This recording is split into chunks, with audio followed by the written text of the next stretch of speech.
Hi, this is Emma, and Michaela, and you're listening to Sleeping in Park, where we talk about our trips to beautiful places. Follow along while we dive into our past trips, trip planning, and public lands. Feel free to reach out to us with any questions, stories, trip planning, episode suggestions. If there's something you want to learn more about. Yeah. Our email is sleepinginpark25@gmail.com, or you can also DM us on Instagram. Our handle is sleepinginpark. We have some fun pictures on there, a couple of videos. And if you could also please leave us a review wherever you listen, whether that's Spotify, Apple, Amazon, or YouTube. We would greatly appreciate it. Yes, we would. This is episode 11, planning a trip to Rocky Mountain National Park. Yeah. And since right after this episode, we have some holiday episodes planned in our first trip recap that we're kind of really excited to get into. Yeah. So this will be our only episode on Rocky Mountain. Yes. Right now. Yeah. For now. We'll probably come back to it later. But yeah. So we just thought we'd give a little brief history. So this is bear country and mountain lion country. So be smart, be safe, carry bear spray. Yep. If you would like to know what to do with those, if you encounter those animals in the wild, go back to episode 3, I believe it is, our hiking essentials and tips, right? Yep. Yeah. Yeah, we got a lot of good information on there. We covered most animals that you would encounter in the parks, and just kind of go over what to do and if you ever find yourself in a situation like that. Yeah. So 285 million years ago, the ancient Rockies were formed, and they were much smaller than today's Rockies, with the highest peak being 2,000 feet, which is crazy. Yeah. Because we'll go more into the elevation of today's Rockies later on. But And over time, they eroded away, and 100 million years ago, Colorado and much of middle North America was submerged under the Western Interior Seaway, which we've learned from looking into other mountains. Modern Rockies are weird by geological standards because most mountain ranges occur at tectonically active spots where tectonic plates collide, move away, or slide past each other. But the Rockies are located in the middle of a large, mostly inactive continental interior away from plate boundary. And even more odd is that this region would be expected to support about half the size of mountains that are there today. Yeah, I think that's so crazy. Isn't it? Like they're just so huge. Yeah. And I can't. I love it. The Rockies that we know today started forming about 75 million years ago, followed by volcanic ashfall and mud flows leaving behind igneous rock. There was another period of uplifting and erosion that raised the Rockies to their present height and revealed those older rocks. And then over the last 300,000 years, there have been 2 major glaciated periods, the Bull Lake Glaciation and the Pinedale Glaciation. Massive glaciers shaped the meadows and peaks that we see in Rocky Mountain National Park today. Yeah. Mountains are 50 to 80 million years old, and human history began around 11,000 years ago. So the Ute tribe lived in the valleys, tundra meadows, and crystal lakes, but seasonally, and dominated the area until the late 1700s.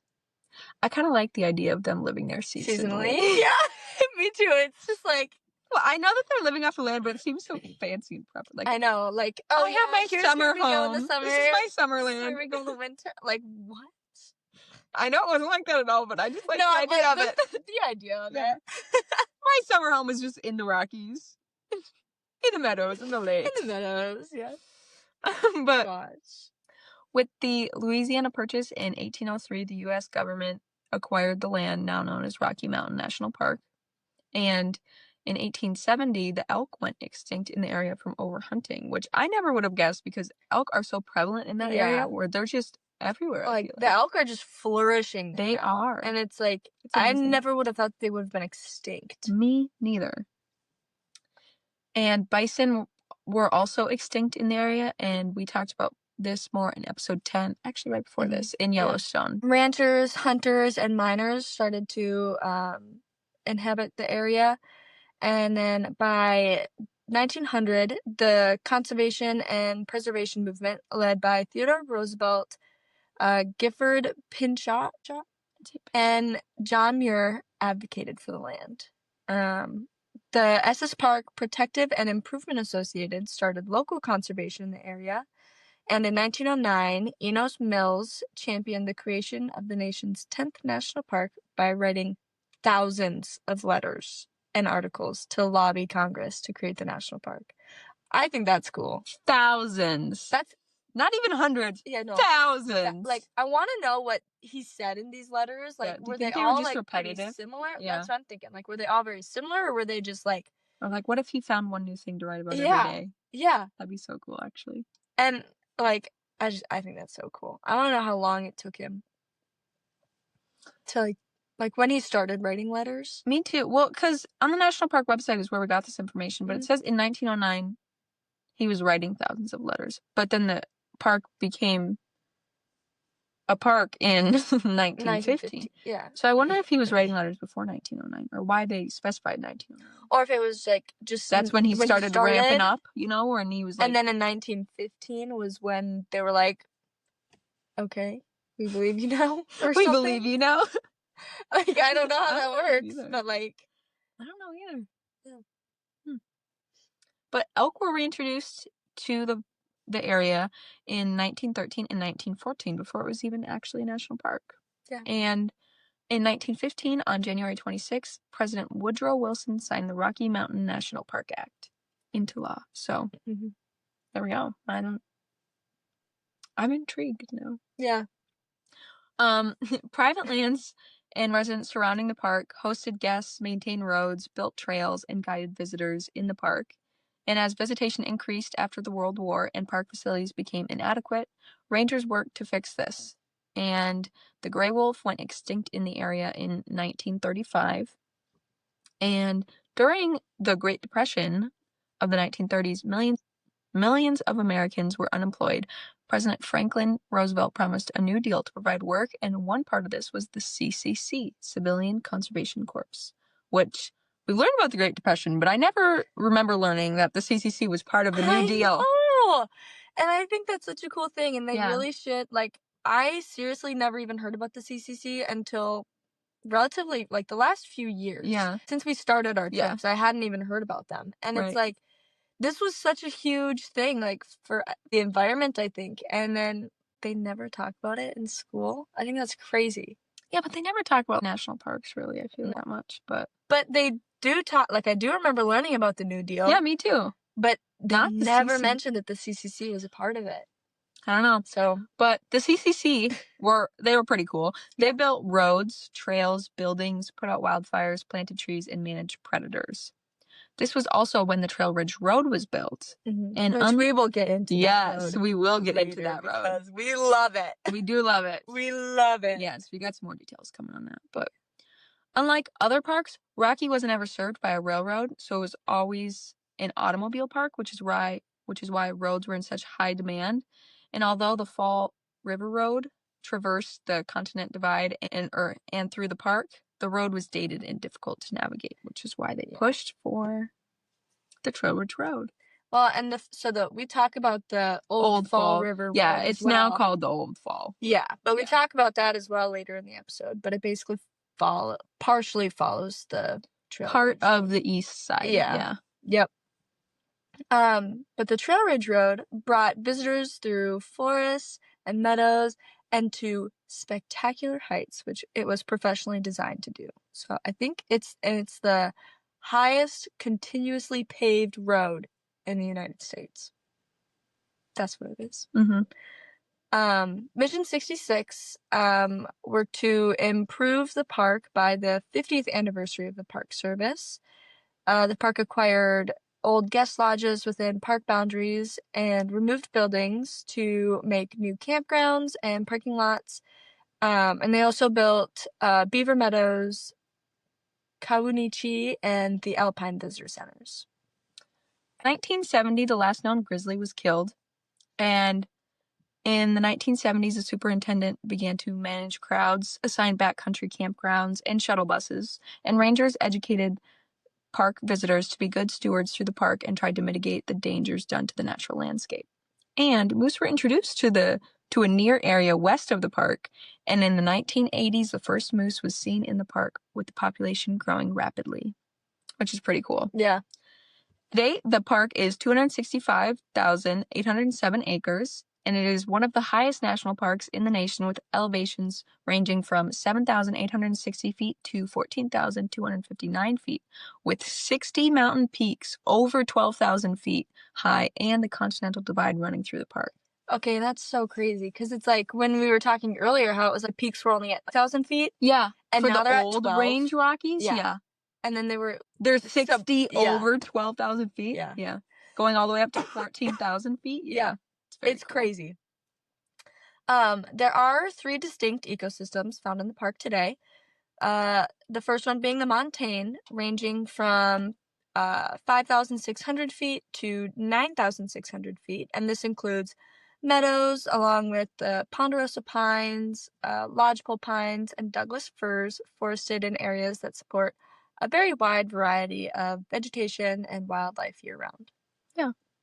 The subalpine range is from 9,000 to 11,000 feet, and it is filled with evergreen forests, mountain lakes, and it does sustain life, but it's a chilly and demanding environment to live in. Mm-hmm. And then there's the alpine tundra, which starts anywhere between 11,000 and 11,500 feet. This is the land of extremes, so it's got very strong winds, cold temperatures, and it's very limited to what plants can grow up there, so animals are also pretty limited up there. And over 1/3 of the park is above the limit where trees can grow in northern Colorado, which I think is so cool. I love just that saying. Over 1/3 of the park is above the limit where trees can grow. Yeah, that's crazy. Yeah. I love it so much. Yeah. Repeated footsteps often destroy tundra plants. We will also talk about this a little bit more later in the podcast. But just allowing exposed soil to blow away, recovery can take up to hundreds of years. So use designated trails unless it says otherwise, because sometimes repeated footsteps over the same spot can also... If it's less popular hikes, sometimes they'll do that, where if someone isn't going on it every day or something, sometimes it's better for it to have spread across. So spread out. But so you're not on the same trail, but you can ask a ranger, or usually you can find out in your trail research if you're going on a specific trail in the tundra. You can find that out, and make sure to find that out so you're not damaging something that you're not supposed to be. Yeah, because it is a very fragile ecosystem. Yeah, it is. Well. That was so horrible. We were driving the Trail Ridge Road, and we saw someone. They have signs where like, don't go on this. It's a fragile ecosystem, and there was someone that was probably 150 yards out, standing there taking Instagram pictures. Yeah, I'm just like, this is like. Read the signs. The pullouts look she could have got the same pictures from the side of the road. Yeah, you didn't have to go up any higher. You didn't have Stop to go rooting it for everyone else. Yeah, like just read the signs. Listen to what it says. It's not hard to do. Yeah, it's really not. But access to the land above trees is one of the most unique aspects of Rocky Mountain, with the Trail Ridge Road taking you into the Alpine Tundra on the highest road in any national park. Yeah. And there are 67 mammal species that are known to be native to the area, but the grizzly, gray wolf, and bison, as we talked about, were locally extinct. The lynx and wolverine are extremely rare or extinct in the area, and some remaining mammals today include elk, bighorn sheep, mule deer, yellow-bellied marmots, coyotes, beavers, bats, mountain lions, squirrels, pikas, snowshoe hares, and black bears. Yes. Wolves have been reintroduced in 2 areas in Colorado in 2020, and people believe that they will eventually expand back into the park. Yes. Which would be so cool. Yeah. And September 1st to October 31st is the annual meadow closure to prevent disturbance and harassment of elk during their fall mating season, which I think is pretty cool. I love that they do that. Yeah. It's just... give them their space. Yeah. Yep. Respecting nature. Yeah. Their areas. I like that a lot. Yeah, me too. Okay, so now we'll get into the episode. So here's a park map. So, okay, I forgot. I have to do this backwards. Okay. Yeah. So if I'm looking at it, we're gonna pretend like it's okay. So this over here is Estes Park. Estes Park, yeah. And then you'll also have, this is on this side of the park. Which side would that'd be the east side of the park. Yep. You'll also find Bear Lake Road, which we'll go into a little bit more detail later. But then basically you just drive up the Trail Ridge Road all the way over to the other side. And then you're at Grand Lake. Yeah. And that's most of the park. Yeah, so there's like a little loop on the east side, and then other than that, you basically just drive up the Trail Ridge Road. Yeah. Which we highly recommend. It is 100%. So cool. We didn't do it our first time there, but our second time. No, it was closed the first time we were there. Or like you could go up there, but then you had to turn around. Yeah. And so I was like, no. Yeah. Well, now I would do that. Yeah. But before I was like, we got other stuff we got to do. We'll hit that next time. And we did. And oh my gosh, one of the most beautiful roads. Oh yeah. The mountains are that was insane. I honestly, I know that like $1 Million Highway, I think it's comparable to that for sure. Oh yeah. I don't know. So gorgeous. I think they tie for me. Yeah. Well, that's why I was like, I think you compare the two. Yeah. For sure. I mean, they're different because Trail Ridge Road, you get to climb, you get to go up through the mountains, and you just have such a vast view of just mountains, and it's just gorgeous. And you're climbing up into the Alpine zone, and so you get to actually go on top of it all, pretty much. Yeah. So it's different than $1 Million Highway, where you're like really in the valleys, but gorgeous, amazing views. Yeah. 100%. If you're going to Rocky Mountain, you have to do Trail Ridge Road. Yeah. It is about 48 miles. So it can take like 1.5 to 2 hours, but I would honestly spend a little bit more time on there. Yeah. Take your time at the pullouts. Stop at as many as you want. There are a couple small little. There is. I didn't put this in the hikes, and neither did you. But the little tiny hike that's really short, but at the Alpine Visitor Center. Yeah. That's right by the Alpine Visitor Center. There's this little hike that's like, I think a mile long, and that's it. I think it's a mile, but it's actually really hard for people who aren't used to the elevation because you're at, how high is that? At the Alpine Visitor Center, it was just over 11,000 feet. Yeah, you're pretty high up there. Yeah. There's not a lot of oxygen left in the air for us Minnesota people. And the highest point on the road is over 12,000 feet. Yeah. So it's like, you're way up there. It's really cool. Yeah. It was super cool. But there's a road that almost follows the Trail Ridge Road. That is actually, it's the old, what is it called? Old Falls. Old Fall River Road. Yeah. And when it starts, paved? I think part of it is, but not all of it. Yeah, I was going to say, because I know that one sometimes opens later just because of that. The beginning part, on maps, it was called Endo Valley Road until you pass the Endo Valley picnic area. Then it turns into the Old Fall River Road, and it'll take you all the way up to the Alpine Visitor Center. So that's like what the road was before the Trail Ridge Road was a thing. Yeah, so like all the hikes that you would do, like along, like I know Chasm River is up there, you would go on that road instead of the Trail Ridge Road. We haven't driven that one. No. I think it'd be cool too, though.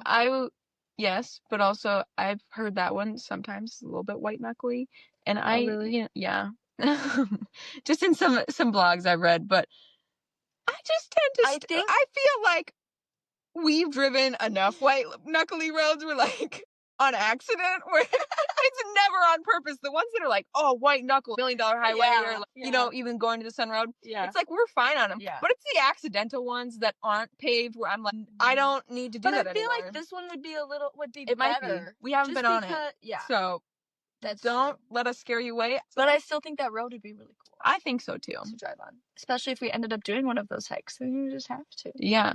So it's like, for next time we go. Yeah, we gotta.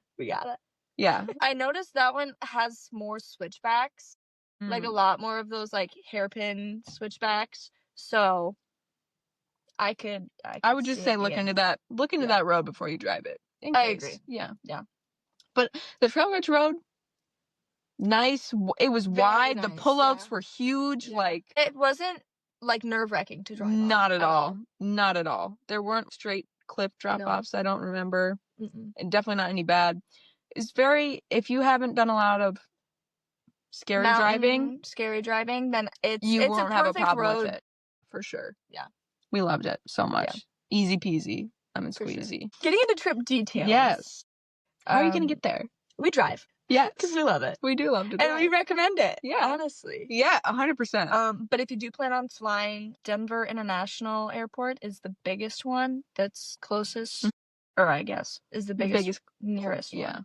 The Northern Colorado Regional Airport is the closest. And then Cheyenne Regional is another close-ish option. That one's in Wyoming. In Wyoming, yeah. But it's on the south side of Wyoming. Yeah.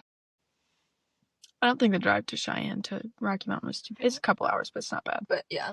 And then you want to plan on how long you're staying. So we talked about like 3 to 4 days. So if you plan on doing some hikes where you're gaining elevation, or even just like some hikes where they're longer even, you would have to do it in your last day or two. So your body has time to acclimate to the higher elevation that the park just naturally sits at before you even climb any further. We'll go into altitude sickness in a little bit. Even if it's like a shorter hike at a higher elevation, it still wipes you out, trust me. So spend a day or two, like your first couple days, in the lower elevation of the park doing maybe shorter trails and wildlife viewing, just like driving the park roads, hanging out at pull-offs. There are lots of activities to do in the area that we'll get into too. Just if you're gonna do any strenuous, seriously, we'll get into altitude sickness, but it's a real thing. It's not fake. I promise you. And then I would just take like half a day to do the Trail Ridge Road. Yeah. And like the pullouts out there and stop at there's an Alpine Visitor Center. I would go there. There's like you'd probably want to not do that on your first day either, especially if you're flying in. Are just blessed since we can drive.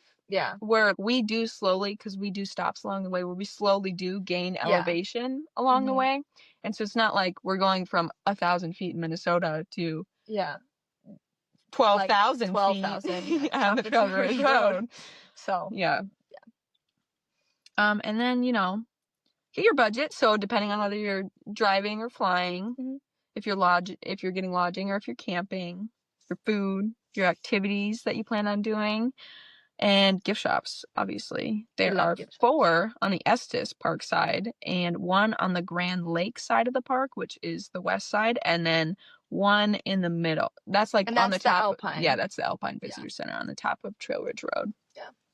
And then there's a ton of different shops and super cool shops in Estes Park. Yeah, Estes Park is just a cool place in general. I'm sure there's some in Grand Lake too. I guess I didn't really look into that.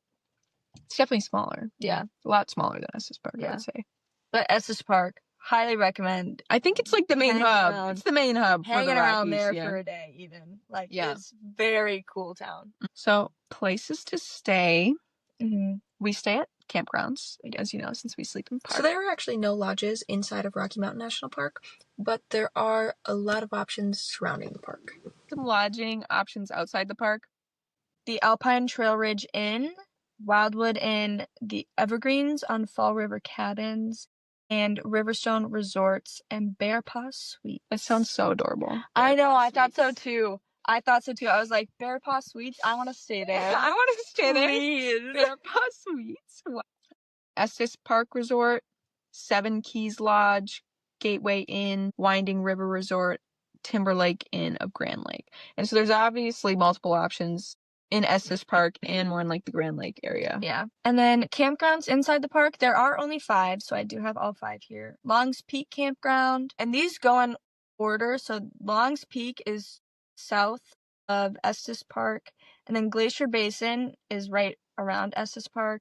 Moraine Park is right around that same area, and then Aspen Glen is a little bit farther north, and Timber Creek Campground is the only one on the west side of the park. So, look at Michaela's hands and reverse it. Oh my gosh, yeah, my bad. No worries. We'll put up a map, and it'll make more sense. Yeah. And then campgrounds outside the park, and these are all within like half an hour of the park. Yeah. So, Olive Ridge, Peaceful Valley, Arapahoe Bay, Pines Campground, and Green Ridge are some that are pretty close to the park. And then here is where we have altitude sickness is a real thing. It is. Be smart, peeps. Stay safe. Stay healthy. When your body doesn't have time to adjust to the lower oxygen that's available in higher up in the atmosphere, that is altitude sickness. And some symptoms include headache, nausea, dizziness, fatigue, loss of appetite, weakness, difficulty sleeping, shortness of breath, and then worsening symptoms are severe headache, vomiting, difficulty breathing at rest, chest tightness, and coordination issues. And then severe symptoms is high altitude pulmonary edema, where fluid builds up in the lungs. Cough is sometimes pink or bloody. Fever and high altitude cerebral edema is extreme fatigue, severe headache, confusion, disorientation, changes in consciousness, clumsiness, or difficulty walking in a straight line, and slurred speech. So this can get very severe. It can get super serious very probably quickly. pretty fast. Yeah. And the only treatment is to descend into lower elevation and then rest, hydrate, eat carbs, and avoid alcohol or tobacco, and see a doctor. Yeah. When to make reservations. So this is for 2025. It could change for 2026, but just to give you a general idea. So Rocky Mountain is actually one of the only parks I know of that has, no, that's not true. Glacier does it too. But so Rocky Mountain has two different kinds of reservations. So there is a timed entry to get into the park from 9 a.m. to 2 p.m. and re-entry is allowed with that. And then a timed entry plus the Bear Lake Road from 5 a.m. to 6 p.m. And re-entry is only allowed between 2 to 6 p.m. So if you couldn't tell by that, Bear Lake Road gets pretty busy. Yes. It does. And then they had reservations from May 23rd to October 13th of 2025. And May 1st, the June reservations were released at 8 a.m. Mountain Time. And then it was like for the July reservations, June 1st, they were released. And it just kept going. So the month before, on the 1st of the month at 8 a.m. Mountain Standard Time or Mountain Time, then they got released. And then a small number of reservations for the next day, where it's like this, you do it the night before at 7 p.m. Mountain Time, are released. But it's a small number, and those are even harder to get than normal reservations. So try and plan in advance. Mm-hmm. This is kind of nice, so you only need to know like a month in advance. Yeah. Rather than some other ones where they're like, a lot more. So Yeah. And then when to go. So going all the seasons. All the seasons. You really can't go wrong going in all the literally seasons. anytime.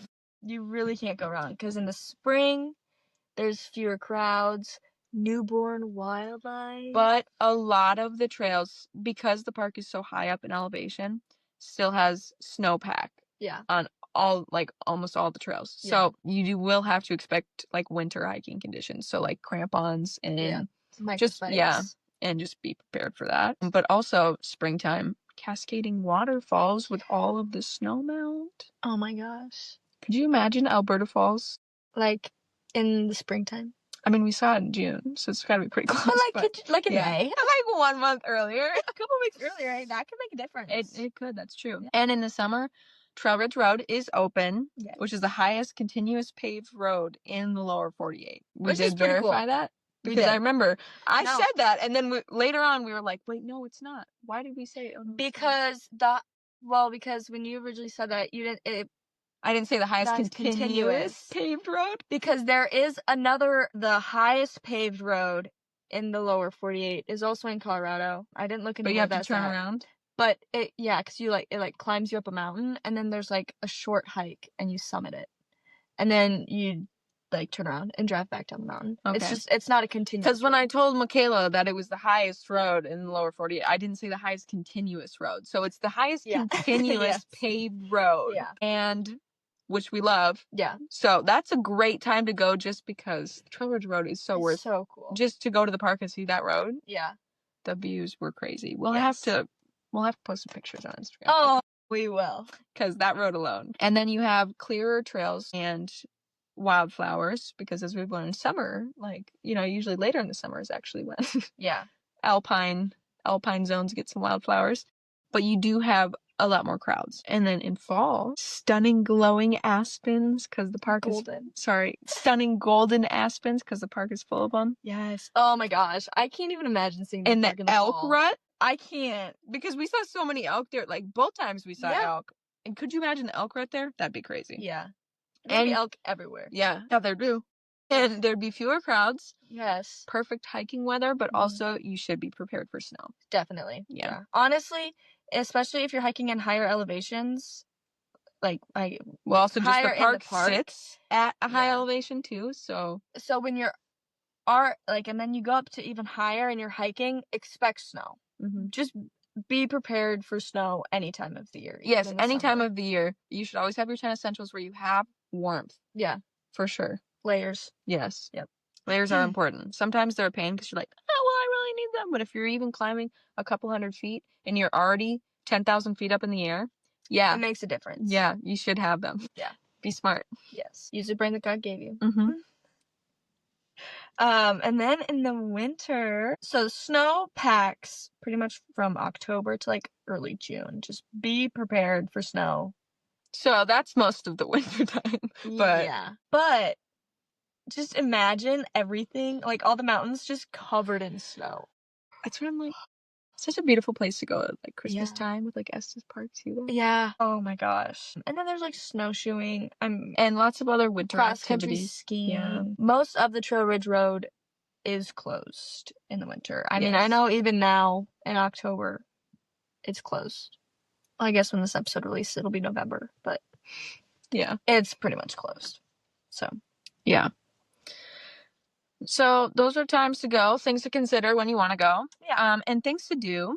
There's bicycling, rock climbing, fishing is catch and release in multiple lakes, including Adams Lake, Dream Lake, North Fork River. So look into that if you're interested in fishing in the park. Yeah.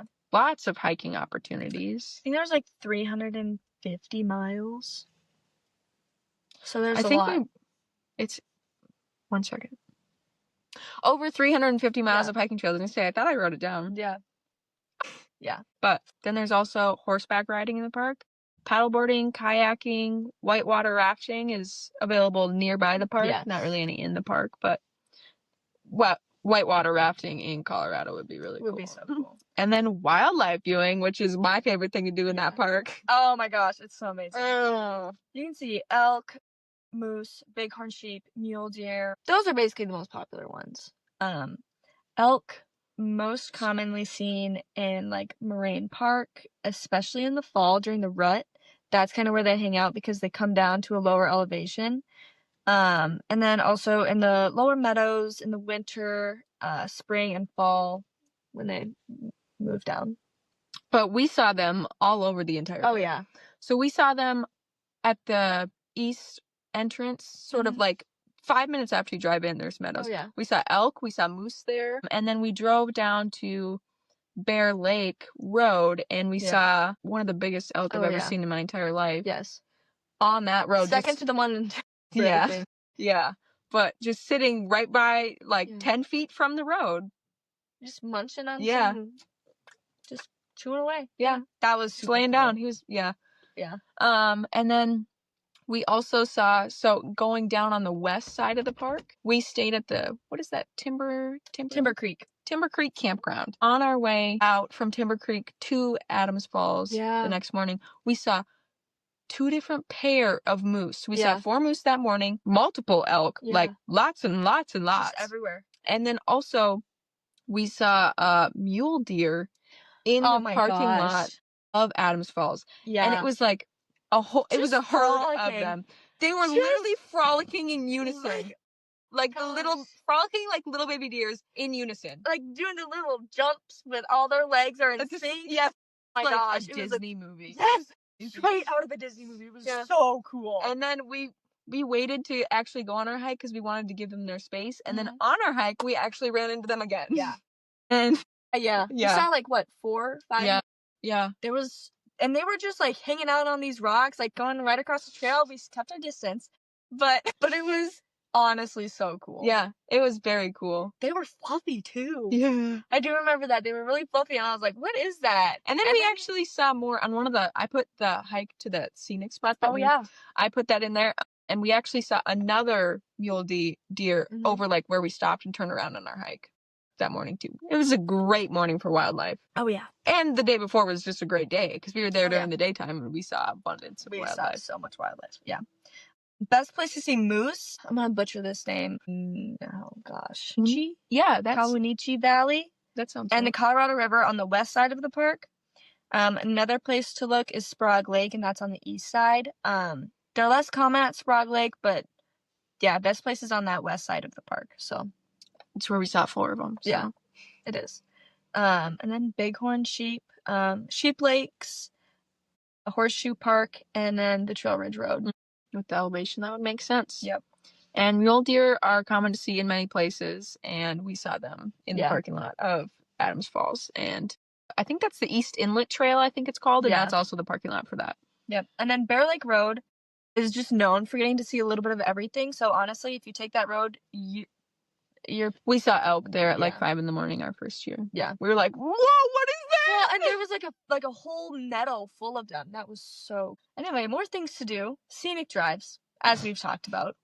For real. Trail Ridge Road. Old Falls River Road is another great scenic drive. Yes. And then in the winter, there's snowshoeing, cross-country skiing, and sledding. Yeah. That's when I read sledding up, there's actually one specific part in the park where they advertised it, but I would love to go sledding. Can you imagine? Well, I don't think they send you down like a giant mountain, but no, but it's probably some pretty sweet sledding still. Yeah, nothing like what we got here in Minnesota. I can tell you that much. Not comfortable at all. No. That's funny. Okay, now we'll get into some of our hiking recommendations. There's 231 trails in the park. Some of our short hikes, those ones are 0 to 3 miles. The ones we have These are all less than under a mile, but they're things I think you should see. Yeah, I think they're probably some of the most popular trails. Yeah. Well, I think they're all worth the couple minutes it takes too, even if it is a little bit busy, but I agree. Bear Lake Trail is 0.7 miles. You get 49 feet of elevation gain, so not much at all. Very popular and family-friendly hike that takes you around Bear Lake, and then you just get these insane views of the Rockies the whole way around the lake. It is so cool. You're kind of in the woods for around the lake, but they have like different... Yeah, they have the clearings, you know how the hikes do when they open up the trees a little bit. And they have some really pretty spots with like these log benches. We also saw elk there our first year too. Just all around, playing around the lake. We saw multiple elk there, and it was so cool. We had just great times in Rocky Mountain. Our cover picture for one of our episodes is the picture us of us sitting at one of the benches at Bear Lake. You're right. Is that hiking essentials? I think it is. Yeah. I could be wrong. Go check that one out. Yeah. And then Adams Falls, so that's one we kept talking about with all the deer. It is 0.8 miles. You get 104 feet of elevation gain. It is a lollipop style hike that takes you through. Yeah, me too. I just think it's fun when I just like that they call them lollipops because it does look like a lollipop where you start and then you go on a loop and you kind of go back a little bit the same way you came, but it takes you through the woods to a beautiful viewpoint of the falls and the river. It's a very family-friendly hike with a very large parking lot because it's also where the East Inlet Trail is, which I'll talk about a little bit too. And then there's Sprague Lake Loop, which we also talked about, was a good spot to possibly see moose. That one is 0.8 miles with 36 feet of elevation. You hike around Sprague Lake with benches to sit at, and you get great views from the surrounding peaks, across boardwalks and bridges on the western marshy side of the lake. Yeah, and I would say that lake is more open with views compared to Bear Lake, but I think you have to do them both. You don't even have to do the loop around the lake if you're not even a hiker. Just you can stop, and they're both very easy to get to. You don't have so these are both loops around the lakes, so you don't even have to do that if you don't want to. But it's a good choice for young kids where it's not a difficult hike, and and it's very well maintained. Yeah, when they're nice trails. Yeah, very nice. And then into our medium hikes, these are going to be like 4 to 7 miles. There's Gem Lake, which is 3.2 miles. You get 987 feet of elevation gain. And it starts at, that's what that number is. It starts at 7,863 feet. Yeah. But it's a beautiful trail leading up to Gem Lake, showing really cool rock formations and amazing views of the mountain. The hike does begin right before the park's main entrance. And then the next hike is the East Inlet Trail hike. That one is, so this trail goes on for a long time. You can make this a lot longer, and there are long hikes that go off of this trail. But the reason, so I say 4 miles because that's where we turned around. Oh, yeah. But I also threw in here if you go farther, you know what you see. So you get 155 feet of elevation gain if you just do 2 miles out and 2 miles back, and you start at 8,409 feet. And it's an out and back trail that takes you to a beautiful scenic meadow with a winding slow river through the middle, and on your way you'll see Adams Falls. You'll go through the forest along the river with a few of those openings that we talk about a lot to like ponds in the river itself. And if you keep going along this trail for another mile, which would make it about a 6-mile round trip hike, the trail opens up to breathtaking views. And I didn't know what trail, so we went to just Adams Falls, and then we were like, oh, let's keep going, we got a lot of energy this morning. Yeah. And then we kept going to this, it's on all trails, and it's just like scenic meadow, or it's scenic picturesque spot or something like that. And we just like made it there, and we were like, this is just one of the most taken away. Yeah. Like, our breath was just completely taken away by this. It was so cool. So gorgeous. And if we would have kept going another mile, you get these really gorgeous views of just mountains for miles. Oh my gosh. Yeah, because it's mostly in the woods with openings. Yeah. But then what we're talking about where we stop and turn around, it opens up a lot in one spot. And you're on these rocks, and you're overlooking this beautiful winding river in the valley, and you have giant mountains, and the sun was coming up when we were there, and it was just like, so cool. It was gorgeous. But also, weren't we on a time crunch? And probably. I think we were on a time crunch or something. I don't know why we decided to keep going then. I don't know either. I think we were just like, oh, it doesn't look that far away on all trails. We'll be fine. Because I remember we're like running on the way back. Where did we go next? Oh, we had a overnight drive, and we had to get going. That's right, because we drove from that night to California. Yeah. So we like had to get going. We were vlogging on our way back.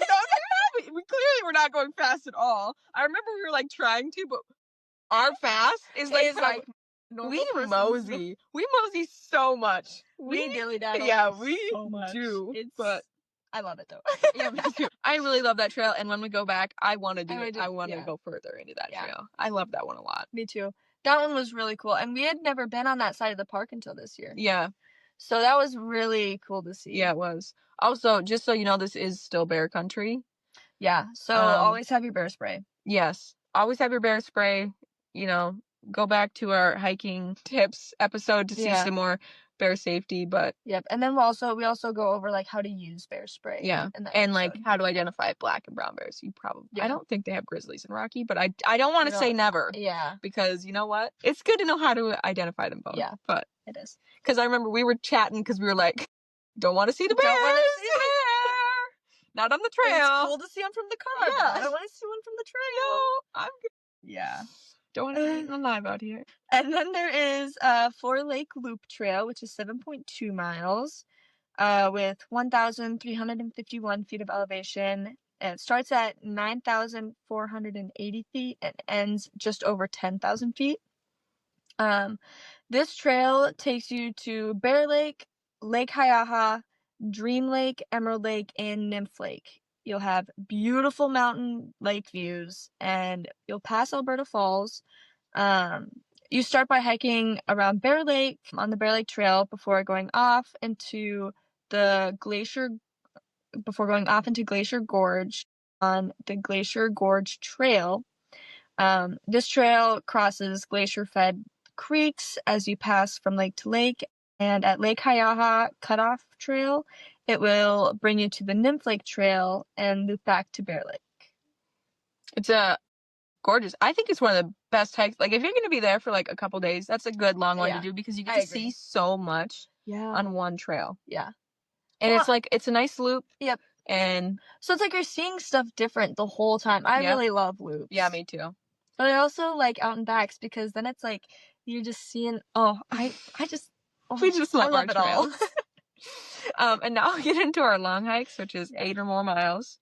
So we have Chasm Lake, which is 8.3 miles, which has 2,545 feet of elevation gain, which starts at 9,230 feet and goes up to 11,962 feet. This is an out and back trail that takes you up to Chasm Lake, which sits right under Long's Peak, the tallest peak in the park. Very important to get an early start on this hike because afternoon storms are very common in Rocky Mountain, especially, and most people start between 3 a.m. and 5 a.m. In the early summer, there is still quite a bit of snow towards the top, which requires micro spikes and other snow climbing gear. This hike has gorgeous views, and you'll start the hike in the trees, and once you get to the lake, you'll be in the alpine area and above the trees with views for just crazy views. Yeah. Views for days, man. Literally. But also, that is a really good point that we should have brought up before is mountain areas, it's a common theme to have afternoon thunderstorms. Yeah. And so especially if you're going to do a longer hike or, you know, even a couple mile hike, try and not do it in the afternoon. Yeah. And pay attention to the weather. Yeah. Really pay attention to the weather. Even like checking with the rangers sometimes beforehand.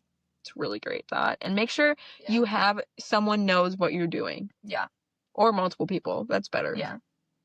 Well, because like even when we did like a very short hike. Yeah. And when we were in Rocky, and we had It looked was at hailing. weather. We had looked at weather beforehand.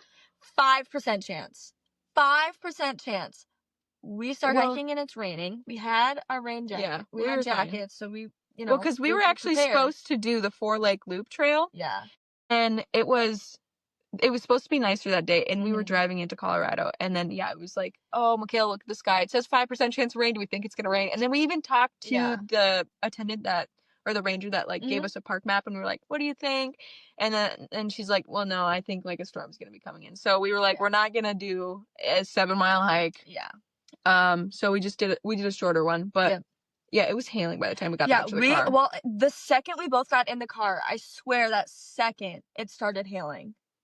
Like, it was crazy. Yeah. And this was in the middle of, like, what time were we there? We were there in June. Well, no, like time of day. I think it was later in the afternoon. Like, it wasn't even like, I think it was like 3 or 4. Okay, yeah. Yeah. But just, just beware because our weather app said 5% chance. It was real. It was wrong. It happened. Yeah, it did happen. It was 100%. And it showed 100% rainy. Yeah. I didn't, and I even remember because it just said rain. There's 5% chance of rain. Yeah. No thunderstorms. No. It was thundering. Yeah. And we were like, yeah, no, we got it. Yeah. Get out of here. And then it was so cold. It was like 45 degrees, and then it was getting down to like 30 something that night. And we're like, we're wet and sleeping in our car. Yeah. I mean, we had our rain jackets on. Yeah. But so we were fine. We actually stayed really warm that night. Yeah. We were both surprised because we were like, we hadn't been in 30 degrees weather in so long. Like in the car, it'd been a year, Yeah. We were like, oh my goodness, what if we so get cold? We were not cold at all. I think I slept the best that night. Yeah. Honestly. Well, yeah, because then we went to California where it was just hot, but we were like, what are we supposed to do with this quilt that we that we used like twice on the whole trip? But worth it for the 2 nights. Yeah. Glad we grabbed it. Yeah. Yeah, worth it for the 2 nights. For sure. Because we used it in Rocky and it was great. Yeah, it was fantastic. And then there's Sky Pond via Glacier Gorge Trail, which is 8.6 miles. You gain 1,774 feet. Starts at 9,163, and the highest point is 10,872 feet. This hike features some of the best views in all of Rocky. You'll pass by Alberta Falls, the Lock? Yeah, the Lock. Yeah, that's what I thought. Lake of Glass and Timberline Falls. The final stretch of the hike is filled with incredible views of Taylor Glacier and the jagged peaks of the Rockies. Yeah. And you get to see Sky Pond, which is gorgeous alpine lake tucked up there, which has a pretty color, I think. Yeah. It does. And then Mount Ida Trail, which is 9.5 miles, 2,411 feet of elevation gains, starting at 10,620 and going up to 12,960. On this trail, you summit Mount Ida. You start your summit along the Ute Trail, then eventually get on the Mount Ida Trail to the summit. It will take you up to alpine areas where you are likely to see marmots and bighorn sheep. Very excited. Yeah. The trail stops before you reach the summit, so you'll be relying on your map through the alpine tundra area. There are a few ways to reach the top of Mount Ida, but going this way will take you up the west side, and you'll have to scramble part of the way up. I also read that when you're in that alpine tundra area, if you're hiking in a group, try not to hike in a line because people repetitively stepping on like the same spots can hurt the ecosystem there. So try and like spread out a little bit just so you're not everybody's stepping also in the just same say spot. that so it's so fragile. Yeah. Just be smart and take care of the environment while you're there, because otherwise you're not going to leave anything for anyone else. Exactly. Yeah. Like, just keep in mind how fragile the alpine and the alpine tundra areas are. Like, it's just There's a reason hurts for my this. heart. Yeah, I know. I'm like, why? Yeah. Why? But there are also so many backpacking opportunities in this park. Oh, yes. It's a great park for backpacking. Oh, yeah. I think it'd be really cool to backpack through here. Mm-hmm. It would be. We also didn't even... Does Rocky Mountain National Park even... Like, how many 14ers is it? They're hard summits, aren't they? We're like... The ones in Rocky are, I think, harder than the ones... In San Juan Mountains. The San Juan Mountains, yeah. Yeah. And then some honorable mentions if you're driving, maybe. Okay, so Red Rock... a really cool story. Yeah, okay, so Red Rocks Amphitheater, we got to see a spontaneous Zach Bryan concert. It was a planned concert, but we got, like, the tickets right while we were in Colorado. Yeah. So this was when he did like a lottery for this concert, and I knew we were going to be in Colorado this day, so I was like, oh, I'm just going to throw our names in there just for fun. Probably not going to get it, just going to throw it in there. Because Red Rocks, because why not? So we spontaneously got to go see Zach Bryan perform at Red Rocks. Red Rocks was crazy cool too. Yeah.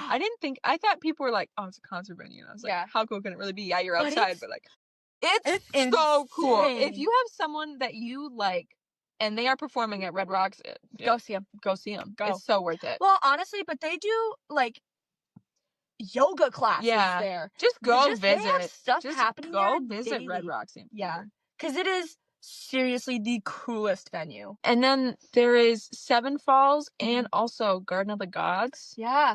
If you're coming up from the south. Black Canyon of the Gunnison National Park if you're coming from the west. Highly recommend it. Yeah. That was super cool. That was a lot. I liked that park a lot more than I thought I would. Yeah. When we went. Well, and I feel like it's less known. I agree. So it wasn't crazy busy. But I liked it a lot. Yeah. Me too. Definitely stop. And then Cheyenne Frontier Days if you're coming from the north. Yeah. Or just like stop in Cheyenne. It's kind of a cool little town. I was going to say if the Frontier Days are going on during that time, but yeah. And then Scotts Bluff National Monument, if you're coming from like the northeast, that's in Nebraska. You would think it's Nebraska. Like, what's there to see? It's actually pretty cool. Yeah. We actually really liked the whole west side of Nebraska. That was... Or the whole, like... It was either like the very north or the very west side, where it was like... Right when we came out of Badlands, too, which is another great stop if you're coming down from like Minnesota or something. Right when we came out of Badlands, it was like gorgeous rolling hills through Nebraska for like 10 minutes. And then it went back to flat. But nothing. It was really pretty. It was gorgeous. I was like, oh my gosh. And then we had like a Jesus guy coming where like the beams of light were coming out of the clouds. And I was like, oh my goodness. It was beautiful. Oh, we loved it. Oh gosh, it was so cool. But yeah. That's what we've got for Rocky Mountain. Oh, also great sand dunes and Mesa Verde are also in Colorado. If you're coming up from like the south or the southwest area. We haven't made it out to those national parks yet, but someday we will. We will. And also I've heard really great things about we were gonna stop at Mesa Verde actually on our last trip, but we ran out of time. We did. But that would have been a cool one. Yeah. We were like, if we have enough time while we're driving through the night to California. I think that's one I would want to do a lot of research on before we go there. Well, yes. You have to do... Maybe we do an episode just to help people prepare for it while we do research for it. Yeah. But because you have to... Basically, you need a ranger-led tour to see most of it. Oh, I didn't know that. Yeah, so you have to sign up in advance, and they go quickly, and you have to do research on which ones you want to see, and I suppose. Yeah, so. But yeah, I think that park would be so cool. Yeah. My parents have been there, and they loved it. I remember your dad telling us about it. Yeah, but we were like, yeah, we might go. We didn't make it. No, we didn't. But next time. That's okay, next time, yes. We have a lot of things on our next time. Me too. That's okay, though. Keeps life interesting. Oh, yeah. Something to look forward to, so. Thanks for listening. Yeah. Please like, share, and subscribe to Sleeping in Park.